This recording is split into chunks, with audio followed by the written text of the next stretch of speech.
Hi guys, how is everyone? Just waiting for a few more people. Hi Felix, you're there. Right, I'm just gonna wait for a few more people. If anyone has questions, just keep throwing them out there, and I'm gonna try and read them. Hi Lala. As we go along. This is a bit of a bizarre one, because I'm not very used to talking to myself, which is what it feels like to me. Used to having a guest on who I can grill, and it's all about the guest and chatting to them and asking them loads of questions, and that's all I have to do is just ask them questions. But I have got pages of questions that you guys have all either emailed in or sent by Instagram, Facebook messaged in, or just sent through. And we decided after 2 months of lockdown and getting lots and lots of questions to do with KK, it was time that I was grilled by you lot. So no holds barred. Ask me whatever you want to ask.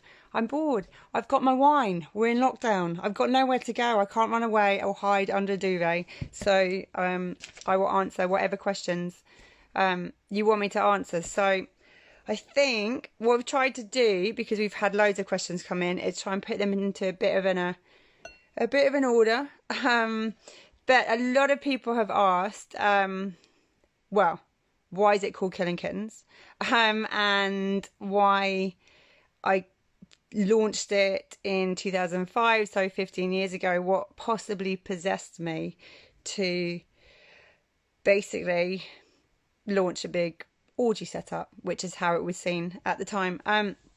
So I'll do that and the name first. So it's sort of I grew up in the Middle East, and I was fascinated by women, and I was always watching how women were treated. And at the same time, I was at an all-girls boarding school from the age of 8, where I was told I could be whoever I wanted to be. And when I grew up, it was an equal world, and we were the same as men, and the world was my oyster. But I kind of had this mishmash of messaging, and then went into working in PR and had a few shitty experiences in financial PR with some dickhead, bit touchy-feely bosses, and complained a few times and was told I'd be a troublemaker if I took it further, and I had to decide whether, yes, Black Lives do matter, and we're massively behind it. Someone's just put in, and we are very inclusive, and we've had loads of messages from members. So, and we are constantly evolving on the and learning on the diversity front, because the world, when it comes to sexuality and genders, is constantly evolving. So the only reason why we can exist and carry on is to constantly be in touch and constantly be on top of everything. And so to us, you are KK, we are KK, we are all KK, and that's it really at the end of the day to us. And anyway, going back to KK, so working in PR, had several sexual harassment issues. And so moved into entertainment PR, and was doing the PR for the erotica site. Exactly, that's why the black woman on our site, that's Camilla, who's amazing, who sent us a few messages today actually. She's got strong written on her in our We Are KK campaign, because she's one of the strongest women I know out there.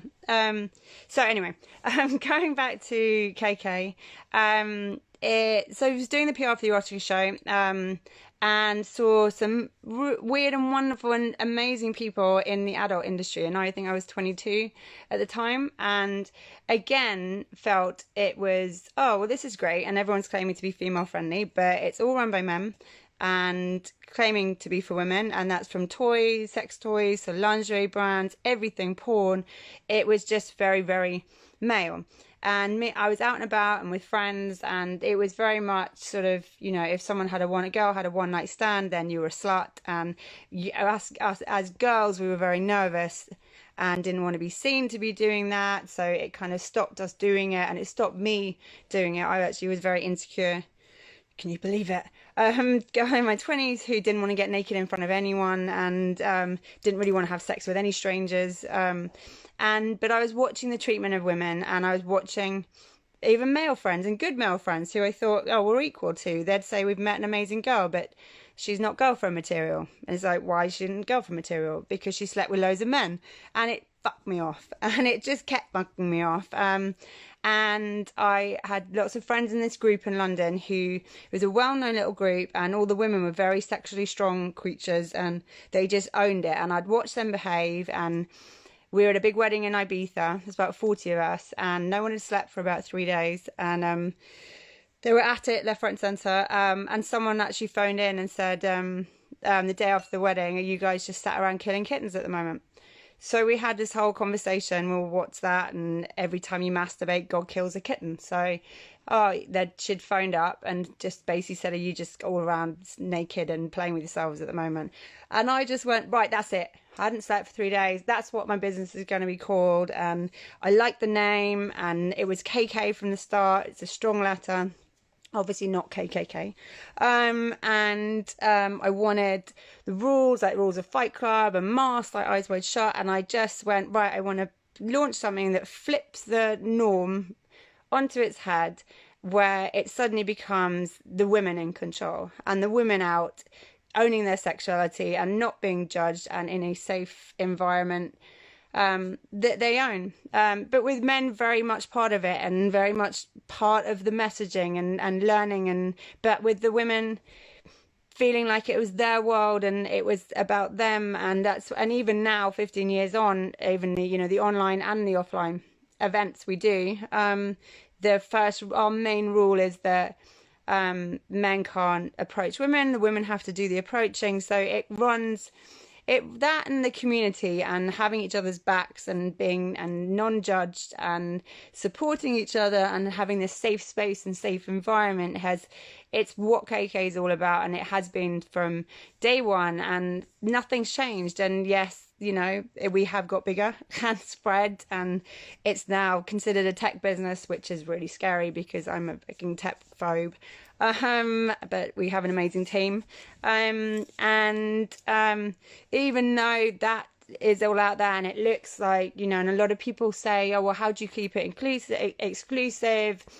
Was, because it started a bit underground when you've got 160,000 members, and it's very, very important to us. And it's something I always watch, that no matter what we do, every kind of event we do and every bit of the online world makes you feel like you're part of something, and it's about you, and that we're listening to your voice, and your voice matters, and it doesn't matter how big it gets. It's something, that community and that sense of belonging, and having responsibilities. It's not like other sort of dating sites that sort of swipe, behave like a prick. No one gives a shit. You're not going to be held accountable. We're very much, you will be held accountable, and actually our members will hold you accountable. And they're very quick to tell us at events if people aren't behaving, and they're very quick online to tell us if people aren't behaving.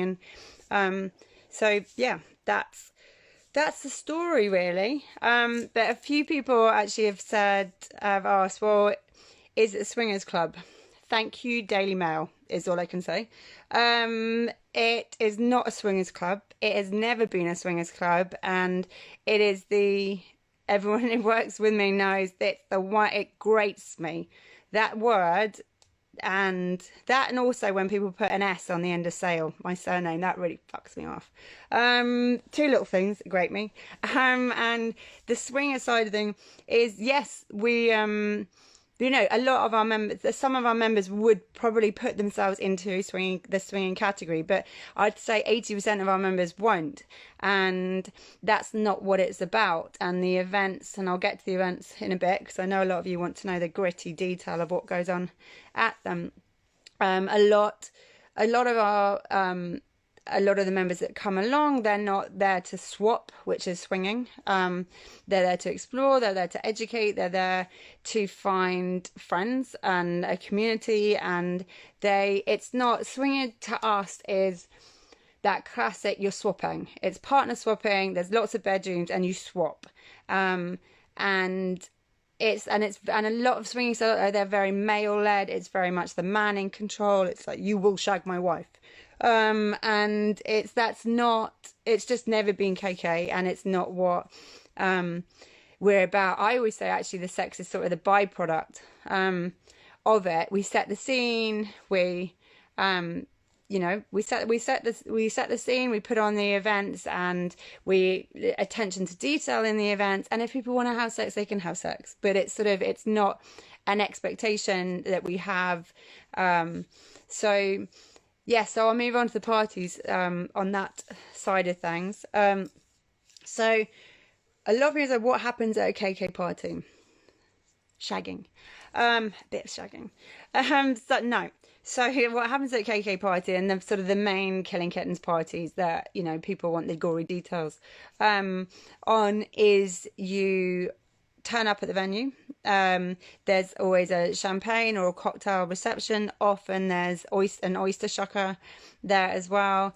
It's normally cocktail dressed. We want everyone to come in masked. All the events, all the main KK events, we ask people to come in to wear masks, especially just for the reception part of it. There's the Oscar Wilde quote about those who wear a mask. It sort of can be themselves. So the mask thing is not just sort of that Eyes Wide Shut, which is a part of that film anyway.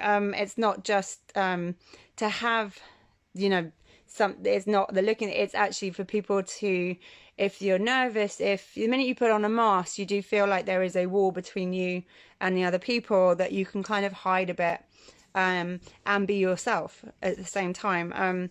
So we have the mask receptions. It's like, I often say, it's like going to a private house party where the wheels fall off. And if anyone's seen Peter Sellers' The Party film, it's sort of a bit like that, just without the animals walking past the swimming pool. So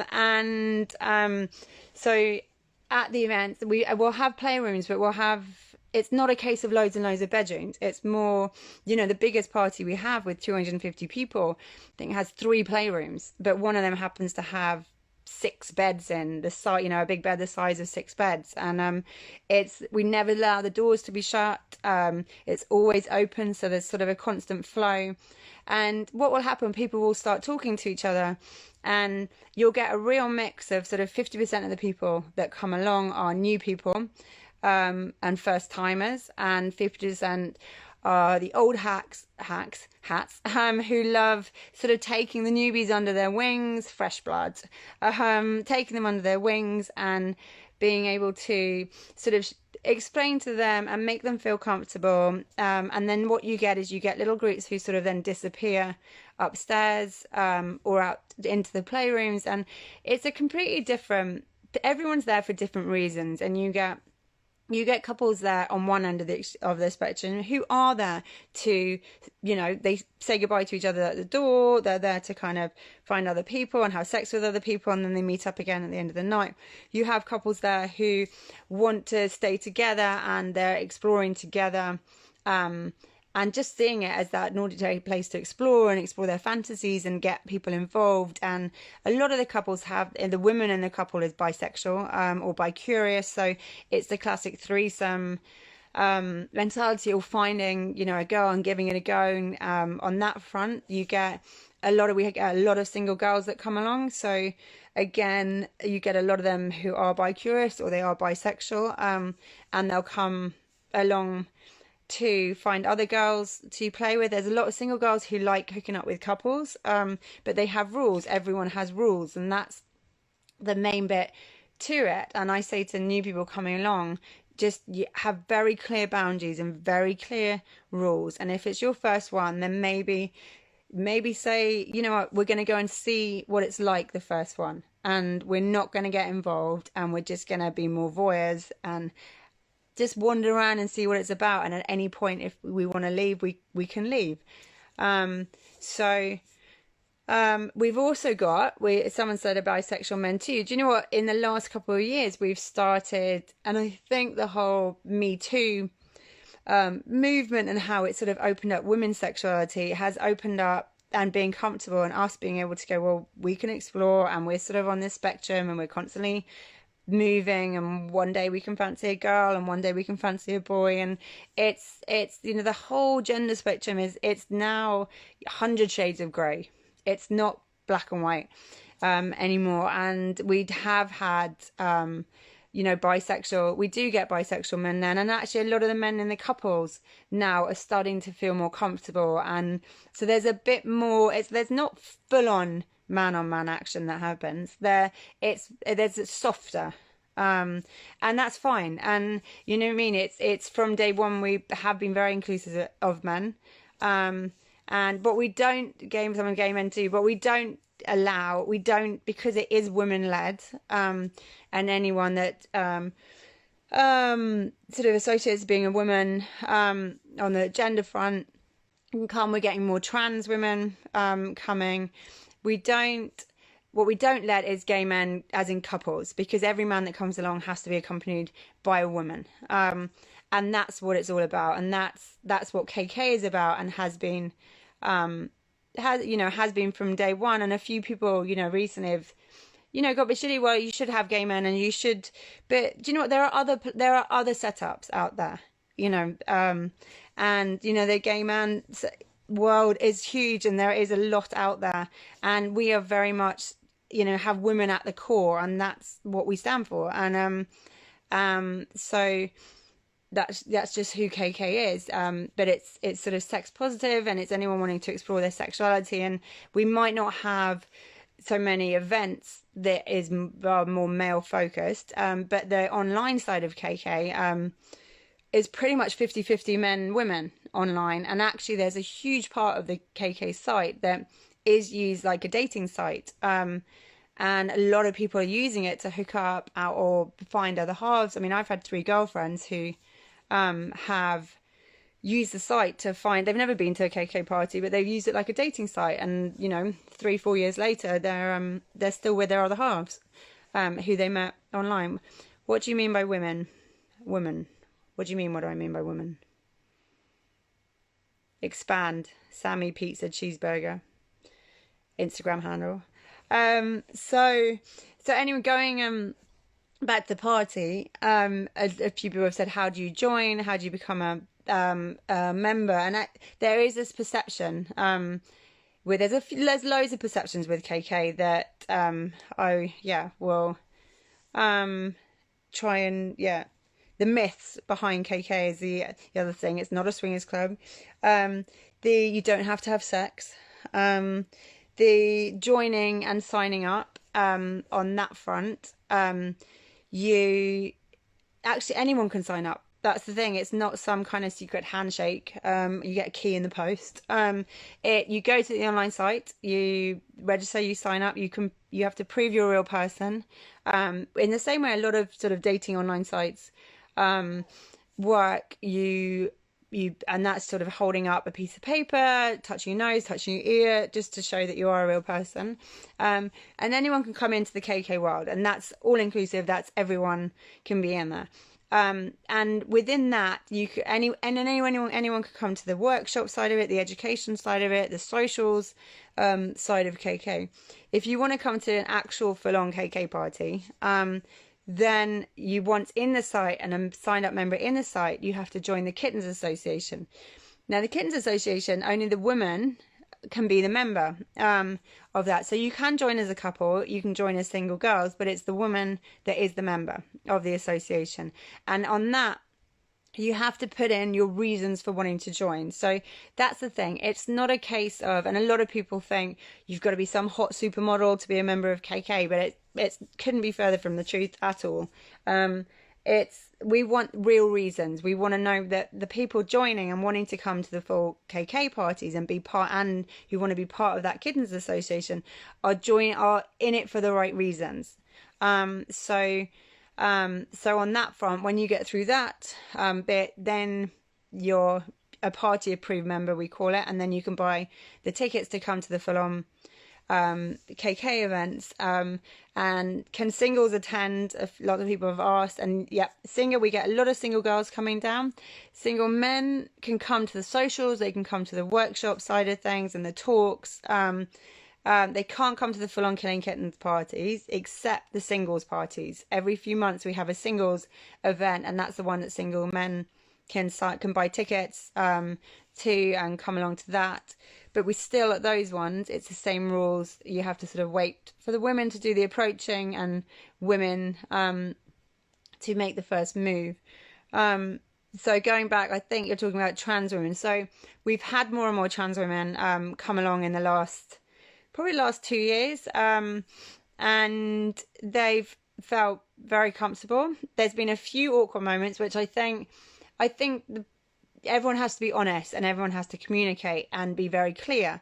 And sometimes, and a couple of times, there's been a few moments when someone's got a shock, if that makes sense, and a trans person will get easily offended by that. But at the end of the day, you've got to be honest and you've got to be upfront.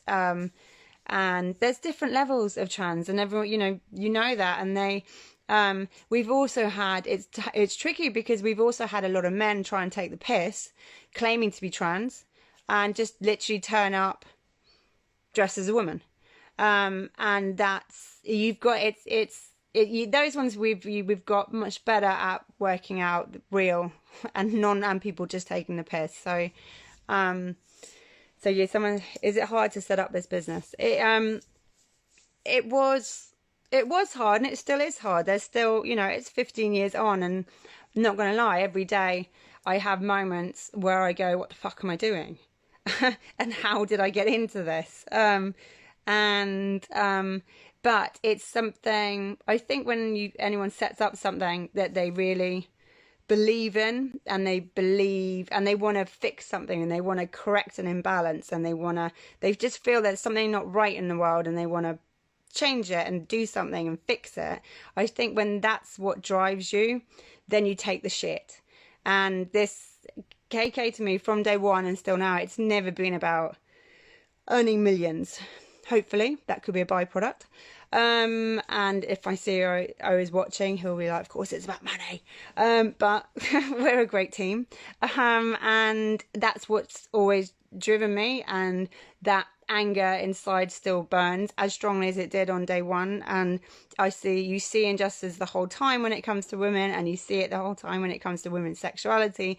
And I get abuse all the time, and actually the more I see the injustice and more I get abuse, the more it spurs me on, and the more there's a need for it, and you carry on. And we get amazing messages from members. Now what's been great in the last 3 years with the now being able to see the reasons why people are joining, and having sort of feedback from the community as to why they've joined, it's opened up. I've been able to see more real reasons why people join, and there's been a lot of women joining from abusive relationships or religious backgrounds, and people coming out of divorces and finding themselves and wanting to reclaim their femininity and own themselves again and get their confidence back. And it's that bit that you see them every day, and you can have a downer and go, what are we doing?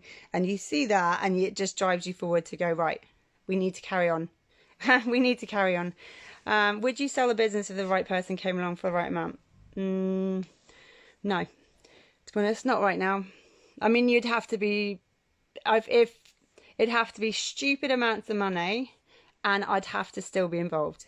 If that makes me sound like a bit of a control freak, then maybe a little bit. But it's just, I don't know.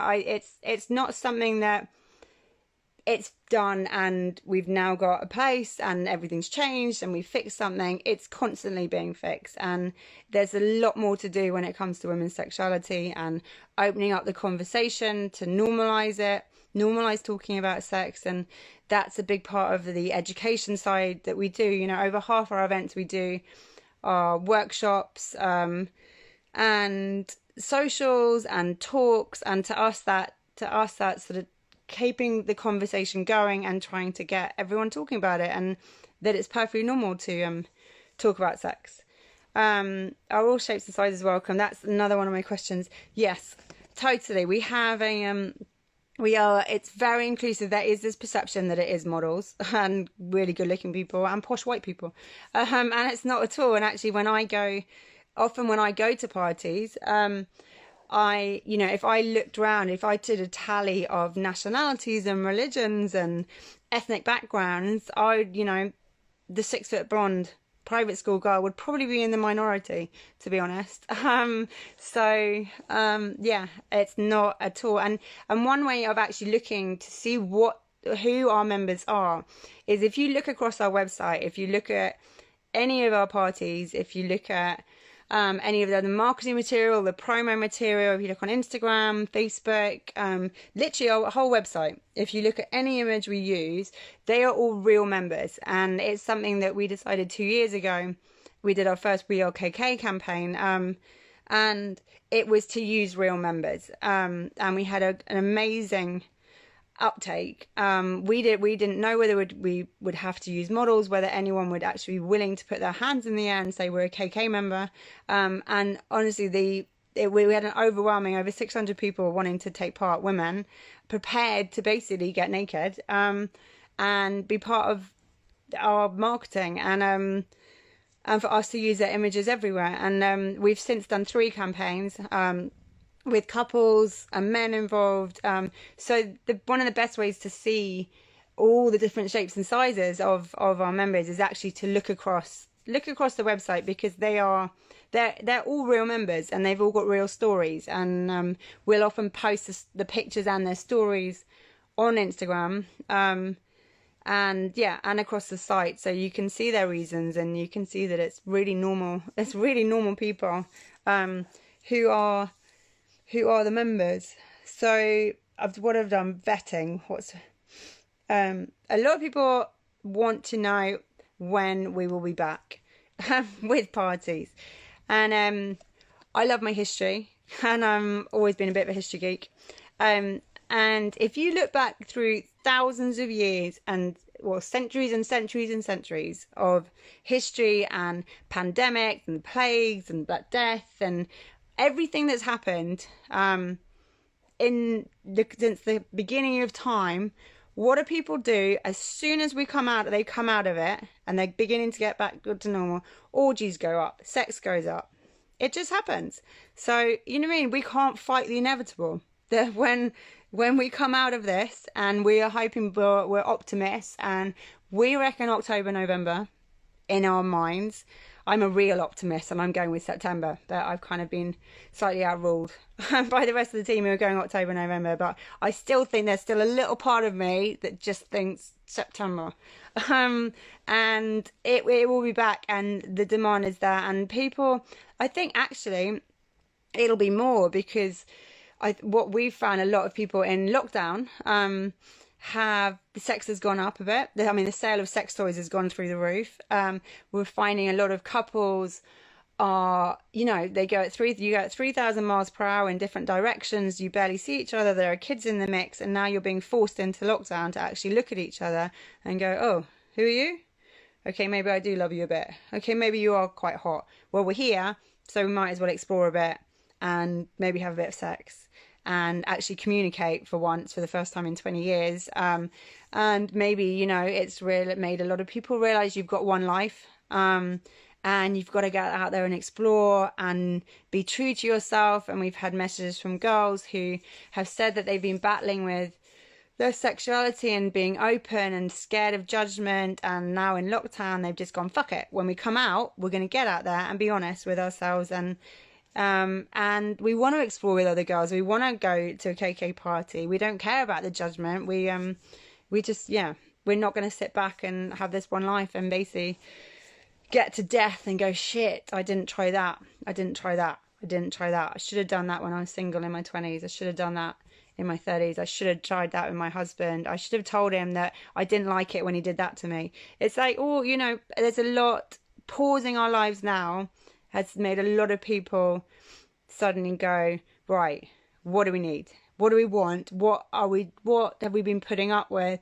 So I think when we come out, there'll be as much of a demand for KK offline parties, if not more, than there was before. with a lot of people going, right, we've got one life, let's get out there and live it. You know, there's a risk with everything.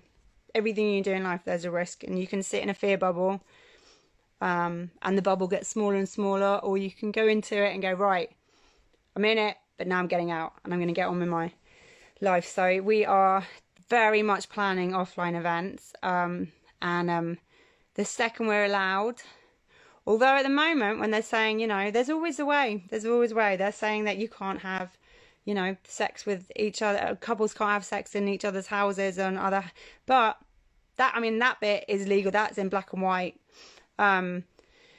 But you can meet up outside with 6 people and you can have sex outside. That's not, you know, that whole social distance thing they can't enforce. So I'm seeing a lot of garden orgies, I think, which totally legal.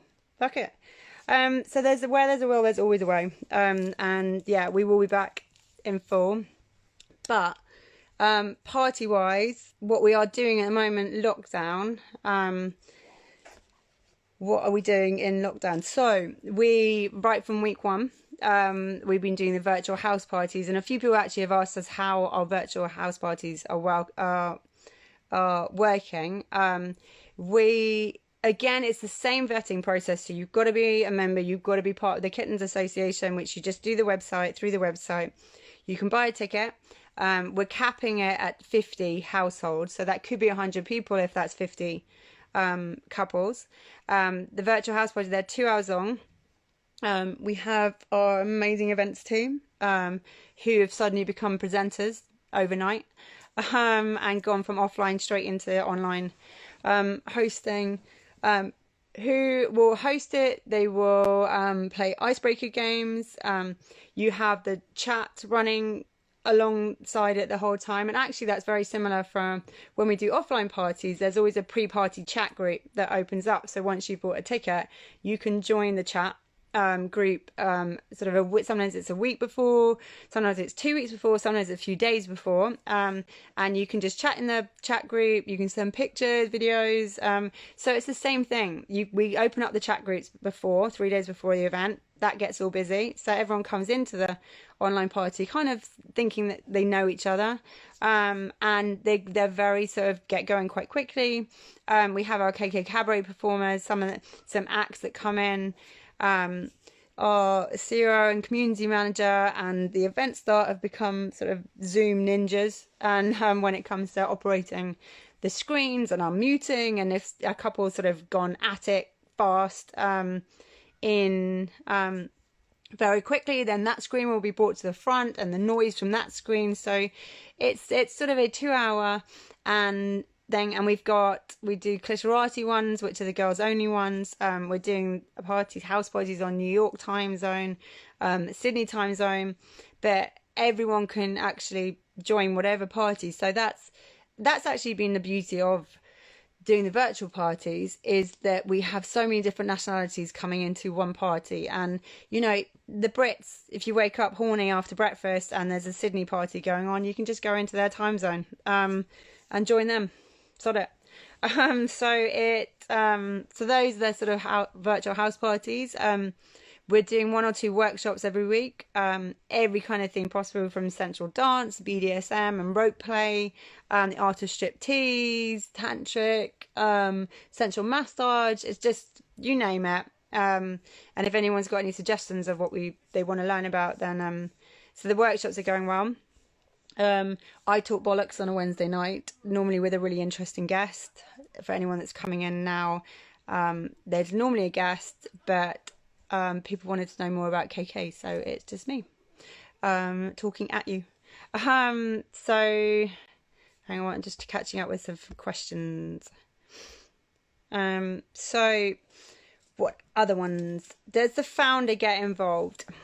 I get asked that all the time, and the team, when I asked them what questions they get asked the whole time, they all said it's a question they get asked all the time. No, I don't get involved, and most of you will sit there going bollocks. So it's kind of one of those lose-lose, win-win questions, that if I say I don't get involved, no one ever believes, because people go, well, why would you possibly launch something that gets you so much abuse if you're not really into it yourself? But I say you can't shit on your own doorstep, and someone's got to keep the knickers on. Because if your tits up in the middle of it, then you can't see any perspective of it as a business. You have no perspective on what is needed and what people want, because you're so into it yourself. And as I said at the beginning of this, when I launched it, I was a very insecure 20-year-old, 24-year-old or 25, who had no interest in getting naked in front of strangers. So I was very much the voyeur, seeing everything and thinking this needs to be fixed. And the irony is, age 42 now with 3 kids, I couldn't give a shit about anyone seeing me naked in bright light, to be honest. But I definitely can't shit on my own doorstep. That is KK. So who knows? I've been with my hubby for 8 years, and we've always said that who knows what will happen down the line. Never say never. Basically, we might get drunk one night in some random city and end up in bed with 3 people. Who knows? You just don't know. So at the moment, no, I haven't got involved. So people said, what kind of people? And often get asked, is it just a bunch of really rich people? And it's not. It's not at all. I always say it is a real mix of people. But the one thing they've got in common is this mindset, and it's a hedonistic mindset of you've got one life, you've got to get out there and explore it, and very open-minded. And that's the thing. It's just a type of mindset that most people have. What's funniest moments? A lot of people have said funny. Do you know what? Every party has funny moments. Every event, you can't predict it. You can't. We've had some funny ones. We've had police. We get police turn up when people are silly buggers sometimes and do false reports, and the police know, and they know what we're doing is totally fine. Everything's legal. We get licensing. The licensing lot turn up. They know everything's completely legal. And, we always joke when the police turn up, it's like, do they sit there and draw straws to see who got the straw to have to walk around a KK party while they're on shift? And one time we did have 2 policemen who were fully policed, uniformed up, walking down the stairs as this girl who at the time was an amazing, she happened to be a porn star, was walking up the stairs with a friend, not wearing anything except very big stilettos, who pinned the policeman to the wall, giving it the whole, officer chat, because she thought they were in fancy dress. And it took me quite a while to prise the girls off the policemen who looked like they were going to shit themselves. So there's always funny stories, from groups of girls with strap-ons, to one girl who, we'd had an erotic dinner party, and she'd used, it actually was this amazing butt plug with this foxtail in, but we used it as part of this prop. It was like more of a bottle top thing. And anyway, we were clearing up and we couldn't find this foxtail, which was very expensive. And she walked past us again, wearing nothing and with the tail hanging out the back of her, because she stuck it up her bum, which was nice. But what was funnier is we watched her hand it to the security outside the toilet because she needed a pee, and the security hadn't seen that it had been up her bum. So he was stood there playing with it and going, it's really smooth, it's really shiny. And then we told him where it had been. So do you know what, we've done funny kidnapping type fantasy organising as well. They're probably slightly funnier, from having to rescue someone wanted to be kidnapped in Hyde Park and rescued by Batman and tied up in a hotel, and then rescued by a Supergirl, Katherine Jenkins lookalike. I mean, I'm not making it up. And I remember being the one, it was right at the beginning, so I didn't know it was just me. I'd roped in a few friends, and some Afrikaner friends who had that real Afrikaans English accent, which is quite scary, to be in the back of the van. And 2 friends of mine, 2 guys, had to jump out of the van. This is on Notting Hill. He wanted to Kensington Park at 5 p.m. in rush hour. He wanted to be kidnapped. And I watched Batman and Robin run across that really busy road, and could then come back across the busy road with a body wrapped up in a sheet between them, past all these passerbys who didn't even flinch. And that was one of those moments when I thought, what the fuck am I doing? How did I get here? This is not what my career coach at school told me I should be getting into. And yeah, they piled into the back of the van. The Afrikaners rustled him up a bit, just talking to him because he couldn't see anything, and he got tied up in a hotel. And then I managed to find someone that looked a bit like Catherine Jenkins in a Supergirl outfit, who then rescued him. Fun times. So literally every day in our office is hilarious, and we get sent stuff, and you know, on our CEO's desk is one of those anal, can't remember what it's, flesh things. There's a fleshlight. And you just can't help but when you're over there talking to him, just sticking your fingers in it. And I just stand there talking to him, fist deep in this fleshlight. It's just it's like having a stress ball on your desk. It just happens to be me with my hand stuck down some flesh vagina that happens to be on his desk. Does the same thing as a stress ball, I think. Anyway, so that's... yeah, there's some funny ones, unless I think some of the events that are on here. So if you, Cleo, Camilla, anyone, if you've got any stories that you suddenly remember, throw them out there. So back to reality, back to normality. I think we'll be back. Well, I know we'll be back, and bigger and busier than ever. So, could you please expand on the injustice you still feel exists for women and their sexuality? I think, personally, there's still a hell of a lot of slut shaming that goes on. I see it in girlfriends. I see it, I see it pretty much every day, and you hear it when I get chatting to people, and I could be out and about, and I'll get chatting to women, and they'll suddenly open up and feel like they can't open up to their friends because they'll be judged, and you know, they're single, and they feel like they can't have one night stands, and you know, a lot has changed in 15 years, but also a lot hasn't.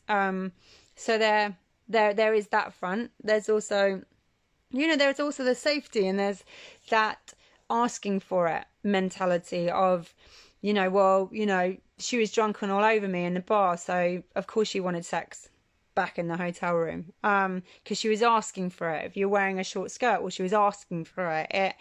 It's that language, isn't it, that you hear I think the language needs to change. You hear it in, you hear about abusive relationships, and you hear about, one way people respond really quickly is, well, he knocked her around, he was knocking her around, he was abusing her, and a lot of people instantly go, why did she put up with it? And to me, you look at it and go, that's ridiculous. That the first thing a lot of people say, men and women, is, why did she put up with it? Why did she stay? It should be, why was he doing it? Why is he beating her up? Why is he behaving like that?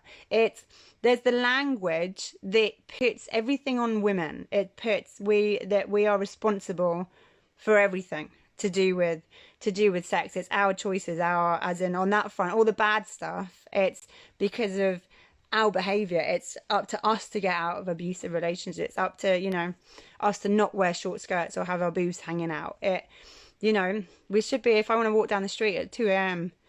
wearing a teeny weeny skirt and massive heels, I shouldn't be asking for it. And that's I think there's a lot in the language, and you see it. I'm looking more, having got 3 kids at the moment and 2 little girls who are 1 and 3 included. It's sort of, I massively look at the school side and the grassroots and the sex ed side of how things are done, and I think there should be a lot in that, on that consent and respect. And there's still the onus. You get, I've seen friends who have notes back from schools asking saying the girls, because they're all up putting the mobile phones up skirts and stuff, saying girls need to wear longer skirts, and it's the girls that have to change this, and the girls have to do that. There's not really any kind of, well, sit the boys down and have words with them and say that their behaviour is unacceptable and that's not allowed and they need to respect. And so I think that the language and that side of women's sexuality and what's put on us, and also that, you know, you say sex to most people, and people have this image of a penis and a vagina, and the end point of sex is a man coming. That's just, you know, and actually it's not. It's sort of 3,000 shades of sex when it comes to women. And I think that conversation is opening up, and as women are getting more open and exploring our sexuality, it's becoming more normal to have those conversations. And, you know, sex to women is everything. There's so much going on. Hang on, me and my partner can't wait to be at KK Cabaret Party. We both enjoyed and changed our sex times, so in a positive way. Good. Do you know what? KK Cabaret is one of my favourite events we do, and it's one that I will take friends down if they're first timers, because you can sit and have dinner. It's like a night out. So the whole sex bit it doesn't have that pressure. It doesn't have that. That's what is there. What a lot of people are there to do. Yes, a lot of people are there to get naked at the end of it, but you sit and you have a great dinner, or you can just have drinks, and the show is incredible. So it's sort of the mixture of KK Cabaret, twisted burlesque, and it's themed, and we're actually in the middle of starting an amazing 7 series of 7 deadly sins. So every one had a theme at the big Proud Embankment venue, and so the food was themed and the entertainment's themed, and it's immersive. But then there's the play area afterwards if you do want to get naked. Those ones are sort of like the Moulin Rouge, where the wheels really come off, and you can be enjoying your dinner towards the end of it, but you might see a few ankles sticking out of a few booths, and a bit of a head bobbing up and down in the corner of one booth. So yeah, Cabaret is a great one for anyone that is wanting to go to a full-on KK event, and it's the first one, and they just sort of want to see, they're a bit nervous. Then that's a really good one to get. A few people have asked whether Torture Kittens will make a reappearance. What we found when we did Torture Kittens, which is a bit of a BDSM twist on KK, is that people liked the cocktail dress side, and they liked the dungeon side, and okay, yeah, those are the two things. Okay, so what we do with a lot of our, like our big mansion parties, one of the playrooms is a big dungeon now, and we have a dungeon master and dungeon mistress, so it does have a big part to it of the mansion parties. It is full on KK, and we do have that element to it. We've also, on that, there's a lot of setups out there, you know, like Torture Gardens, who do, that's their world, and they do BDSM really well, and it's not massively KK. We do have the more the vanilla side of BDSM. So we have a lot of the workshops, which are the beginners, and the entry into that world. And when we have all the dungeon playrooms, and sometimes we do have that sort of kinky KK ones where the dress up is more kink, and we will have more of the dungeon side to it. So we do it. We've just found demand wise, and what people want is the more dress up cocktail dress side of things, but with the dungeon, the entrance into the BDSM world thrown in for them to try and get a taster for it, because then if they really enjoy it, then there's lots of places where actually you can go out and do more of that side of things. Where are parties normally have? So London's a big one, and we have 3 big ones pretty much in London a month. We have Hedonism, which is the Wet and Wild one, and we call it sort of like our Marmite one. You love it or you hate it. And it's in a really cool, it's very sentimental venue to me, because it's where the first ever KK party was, and I've had a lot of crazy lock-ins in that venue. I had to actually lock my husband in a massage room once in that place, because he was whinging about being tired and he wanted to go home, and I was like, we're not going home yet. And I thought, well, the only way to stop him going home is to say go and pass out on a massage bed. But I thought if I let him pass out on a massage bed, then who knows what's going to happen to him if people can just walk in and jump him. So I was like, go pass out on a massage bed and I'll lock you in there. So 3 hours later at 3 a.m. I let him out. You're welcome. So he was passed out, so it didn't really matter. So yeah, so we have them. Those are the hedonism parties, and those ones went wild because it's got a big jacuzzi set up and steam room, and sauna. And actually, again, my husband at Christmas one with his best mate. They were Father Christmas and the Elf giving out presents in onesies, really warm onesies, and it's a really warm environment. And I walked past the sauna, and they were both in there, and in their onesies, and they'd had a bet with some members as to who would be the last one to give up on being in the sauna in their really thick onesies. So they had this competition, and then I carried on, and about half an hour later walked back the other way, and there were about 4 more people in the sauna, and in the end there must have been about 25 people crammed in the sauna cheering. You were either Team Elf or you were Team Santa. Someone there, Elizabeth, yeah, you were in the sauna with them. I know, just left them to it. I don't know who won, but yeah, that was about half an hour from that one. And that's the thing, the events are fun and they're funny and no one takes themselves seriously, and there's always funny stuff that happens. And the thing is, you can't, at the end of the day, when you're naked, egos go out the door. You can't have a cock off, when you're standing there naked with a glass of Prosecco in your hand, chatting to someone about what they do for a living. And I've seen big businessmen sitting there, totally naked on a bench with a drink. Talking bollocks, and it's just a level playing field. It's a leveler. When will the next event in New York? So New York, we were actually out there beginning of March, so we just dodged that. And the same thing as London. New York will be back as soon as we're allowed to be out. We've got a big demand out there. We've got a big membership base. We'd gone monthly out there, and we'd started February and March to launch our social events out there. And the socials are more like you go to a bar and you meet a whole bunch of people, it's like a singles networking event. So they're really good ones to go to if you're kind of thinking of getting into the world of KK and wanting to know what the members are like and what it's all about. So the socials are good to have, and we will be back with them as well. But what we are definitely doing is keeping all the virtual side of the event. So we will keep the house parties going every weekend. We will keep the workshops. We will keep the Wednesday chats, because what we found, actually, they are good sort of entry points into the KK world, where a lot of the people coming to the house parties have said they might have been members for a few years, but they've never been brave enough to come to a full-on KK event, and they thought, well, this is something you can do sat on your own sofa, and you can turn the computer off at any point.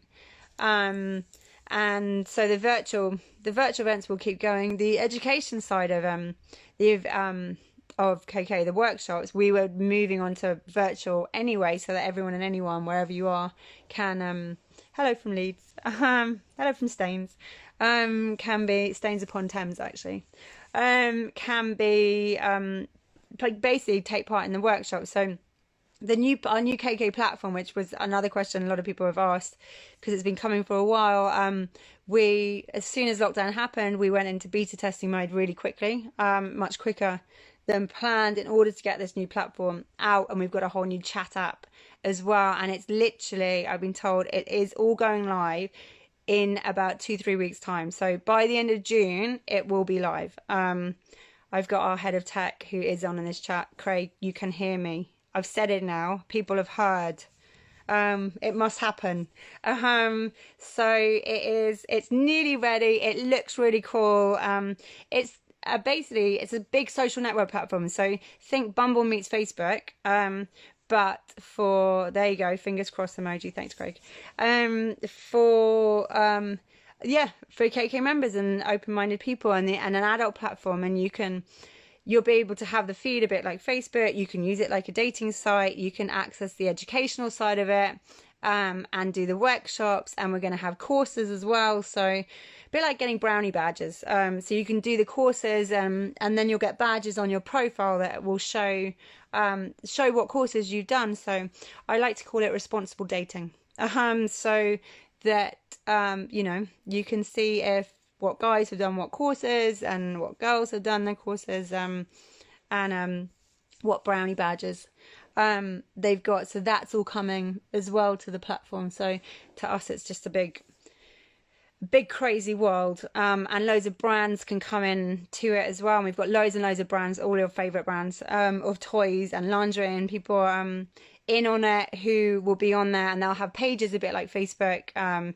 do, and be able to kind of push out what they're doing into your feed, so you can follow your favorite brands. Because as some of you know, a lot of all the social media platforms out there won't let adult brands boost or advertise, or a lot of time even have pages. So we have had lots of stuff constantly taken down for accidentally maybe having a slight nipple showing through 10 layers of clothing, or a bum cheek coming out of water. That banned us for about a month. Yeah, so it's going to enable all these brands to actually be able to hit their target audience, which is, so don't worry, you won't be inundated with ads. That shit's not happening. So, and then the chat app that we're launching as well is literally a standalone chat app, which you'll have the chat functionality on the website as well. But you'll be able to download the app, and it's being tested already on iOS, and Android will follow at some point, which I want, because I'm one of those Huawei type traitors who've gone Android. So that's, so the chat app, that's all done and being tested, and that looks really cool as well. The tech side and the virtual side and the digital side of KK is awesome, but at the end of the day, it's down to our community, and that's what it's all about. So that's what we want everyone on, and that's what it's for, and it's also why, as soon as we're allowed, our offline events will be back and as busy and as often as they were beforehand. We're not suddenly falling into the virtual world and that's all we're going to be doing. We're KK, and what would the Daily Mail have to write about if we didn't throw some orgies? So it's needed, and I need people, and I need hugs. I'm a people person and a hugger, not in the vagina though. No hugging in my vagina from strangers. A few people have asked about cities, like what cities. Is it difficult for us to join? No, not at all. So if you watch this, will go up as an IGTV straight away onto our feed, and right at the beginning I spoke a lot about how you can join, and it's very easy for people to join. So you just sign up to the website, and you'll be asked to prove if you're a real person, a bit like signing up to a dating site. And then if you want to come to a full-on KK party, you join the Kittens Association, and give your reasons for wanting to join, and that's it really. That it isn't that tricky. There's no secret handshake or key that will just turn up on your doorstep, the key to KK. That's it on how to join. That's it on the virtual side. I'm just looking. And the online side as well, and people have asked about there's a huge dating, even the current website is a massive, and people don't realise there is a huge dating side to the site. So for a lot of singles, if you're bored of swiping on other sites, then give KK a go at finding your other halves, or just someone to have fun with. Or at the moment, send naked pictures to, because remember, you can't meet up in other households and have sex with people from other households, but you can in a bush outside, because they can't enforce that. Just remember that. They can enforce the household thing, just not the outdoor stuff. Insider tip. So other cities, a few people have asked about Ireland, because we were doing a couple. We didn't do many in Ireland. But what we've found, the reason why we haven't done any Ireland in the last sort of 6-7 months, is that what we're finding with Irish members, they will fly. We're doing way more in London, and we're doing way more in Manchester. So Manchester's almost gone monthly now, and Manchester's a big setup, and that's a city we're massively growing this year, again with the socials as well. And what we're finding is a lot of people from basically Birmingham through to Edinburgh and Ireland will actually fly in and go to the Manchester parties, or they'll come down to the London parties. So the reason why we don't do loads and loads of different cities is because it's very difficult to do, and time consuming, and we're a small team in London to do lots of cities and maybe do a party where there's 30 people, 30 people, 30 people in all these different cities, when actually a lot of people from these cities will come down to London and make a weekend of it, or they'll go to Manchester and make a weekend of it. So we were finding actually a lot of the Irish members were come flying over either to Manchester or down to London, or even when it comes to doing other cities, we don't do loads of cities because actually what we find is people travel and people like making a weekend out of it. And also a lot of people don't want to shit on their own doorsteps, and particularly Irish members, they don't want to go and run the risk of maybe bumping into 10 uncles and aunts and cousins and neighbours in the party, so they'll travel. But also we get a lot of people, we do 2 parties in Venice every year. We did Berlin. So we do a lot of sort of one-off, sort of pop-up European parties that people will fly into. And actually also the New York parties, we get actually a lot of Europeans will come in for a long weekend and come to a New York party. So that's, so that's why you won't see loads and loads of different cities in England having parties. We did go through a phase we did do a lot of cities, and it was very time consuming, and we were finding that people from those cities don't want to go, want to actually travel, and they want to make a weekend and go to. So Manchester and London are the big UK ones, and New York, Manchester, London are the monthly ones. Sydney we do every other month. Again, that's the one we're growing as well. Out there, LA, we've done a few people asked about LA. We've done a few in LA. We do actually have a good members base in LA. The problem is venues, and legals, and that's the thing. And it's not, we can't fly under the radar and do a 30-person party. Like, there are some setups that are doing small parties and you can kind of get away with it. We would have, with LA, we'd get over 100 people, and we'd have to have a venue that knew what we were doing, so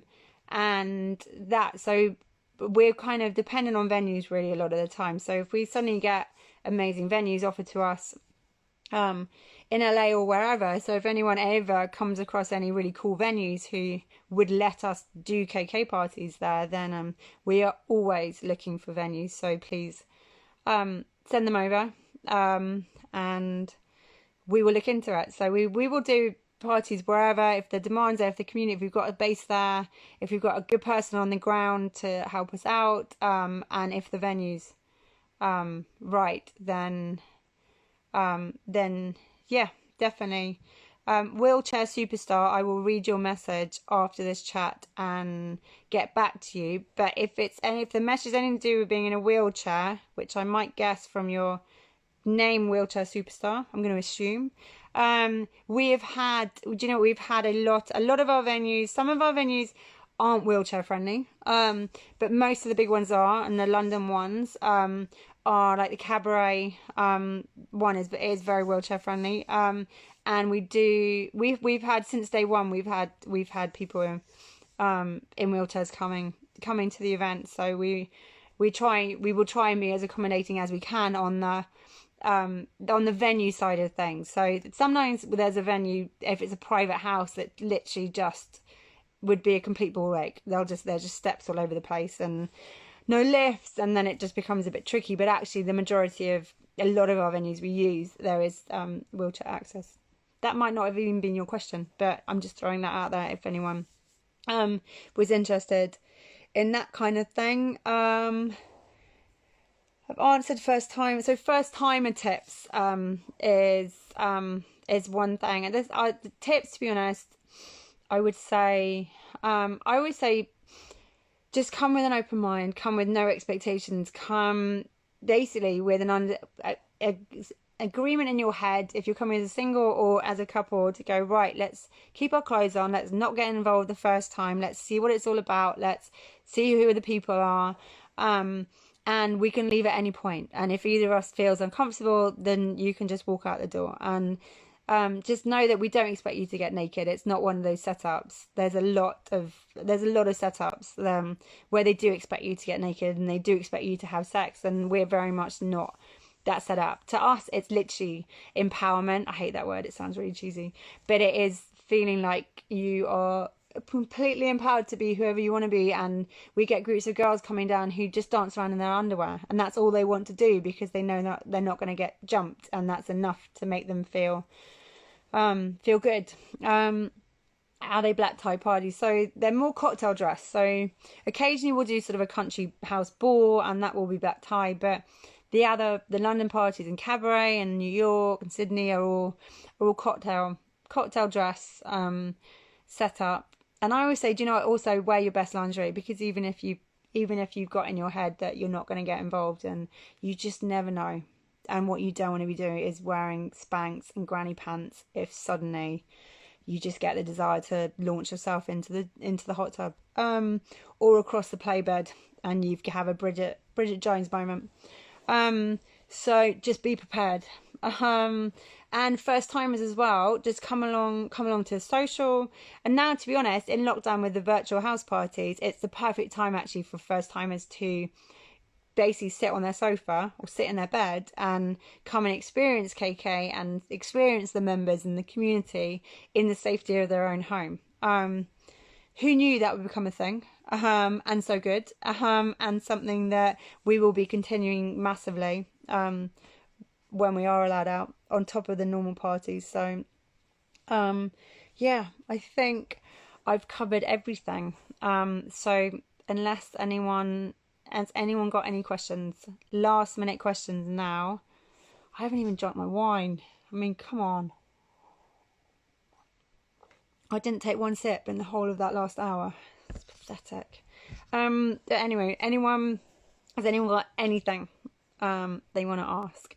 Or, do you know what, if you want to just DM me direct on my own Instagram or on KK Instagram, depending on what the questions are, then I will be more than happy to answer how the mansion party is different. So the mansion parties, they're in the big mansion in central London. They're the smarter, sort of very smart cocktail dress. We have an oyster shucker, it's champagne reception.